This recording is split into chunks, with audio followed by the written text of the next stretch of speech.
everybody. Welcome to week 2, day 3 already. Crazy. We woke up to snow here in Utah, and that was a little bit disconcerting this morning. But it's good. It looks like it's tapering off. No, it's not. It was a few minutes ago when I looked out there. No, it's not anymore. Anyway, today I thought we could, based on what I'm seeing on social media, based on what I'm hearing from parents, it's hard, right? It's hard hunkering down, hard getting it all done. And so I just thought maybe today we'd focus on some social emotional skills that we could, social emotional ideas that we could help with to build our resiliency with our children and frankly with ourselves, right, during this time of crisis, if you will. So my students on campus have been working on different ideas, and these are some of the things that they have worked on today that I'd love to share with you today. So the first one is called a feeling charade, right? Charades. So take turns guessing the emotion the other person demonstrates or describes. Use your entire body and or tone of voice to demonstrate the emotion or describe the physical sensation you're experiencing.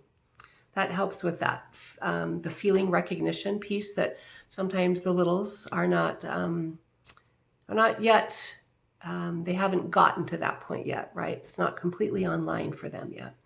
So feeling charades, being able to do that. We have cards that we use in the classroom, and the kids match the card. So if you have those, you could use those as well, but you don't have to have them. It just makes it a little bit more concrete for the children, depending on their level, right? This could be done with older children as well, who wouldn't necessarily need the cards to kind of relate to, but this is kind of abstract thinking for them.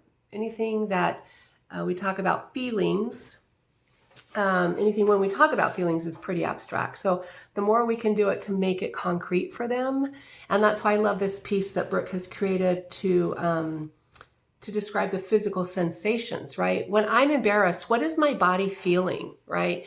When I'm excited, what is my body feeling? To have an adult or a child who is older than 7 or 8, right? To explain that to their sibling, gosh, what a great rich experience for them as siblings or as parent-child to have that experience with, right? The next one is to play music and dance to feel a certain emotion and then switch to another emotion, right? Play different types of music, for example, upbeat, a slow tempo, and ask your child how it makes them feel. There again, helping with feeling recognition. We do a lot of this in the classroom when we're doing large motor activities, right? Any type of movement activities. The kids like to laugh at me when I'm trying to figure out how to, what's that thing called? Floss. When I'm figuring out how to floss. And we just laugh together, right? When they're trying to figure out how to floss, because from their ego-centered brain at this age group, most of them don't know how to floss either, but they're trying, right? And that's what we celebrate. That's what we celebrate, is trying to do something new, trying to figure it out. And so celebrate with them by having a dance party and talking about emotions and the different feelings that are created, right, from that music. Another one is to kind of what we talked about yesterday, doing a read aloud, right? But when reading books together, pause after the story events occur and invite your child to think ahead and predict how the character will feel next, right? So in the read aloud, we talked a little bit about what's going to happen next, that prediction skill, right? But I love how Brooke has put this together to talk about what the character will feel next. What would you feel? How would you feel? What would you do, right, if this might happen?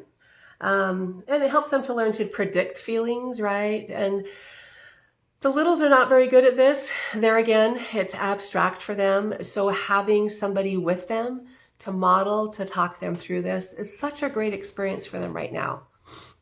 And then the last one I'd like to share today is be a feelings detective, right? Who doesn't love to be a detective? We have a little Sherlock Holmes hat and magnifying glasses that the kids can use and go and look for things around the classroom Discuss what someone is feeling and figure out why by looking at the events that have happened or are happening. You can do this while reading, pausing after the characters express feelings, and having the child think back to which events or thoughts explain why they've had those feelings, right? Helps them to explain their feelings, right? Sometimes it's just like, I don't want to talk about it, right? They're embarrassed because they're crying, or they're embarrassed because they're hurt. And even as adults, you know, we do something like, I'm fine, I'm fine, I'm fine, right? We just want to run away. Yesterday I was out on the driveway with a friend of mine, socially distancing, and her little boy fell off one of the rocks. And you could tell he was hurt, right? But he was just more embarrassed than he was hurt, and he ran across the street. And I just thought to myself, oh, I wish we could just talk about those things, right? But it's not that I'm a new person to him, but I'm not his nucleus of people that he feels comfortable having those sometimes awkward feelings, right? And so as we create those, as we create these times during this time of being home, to be able to have those conversations with kids, right?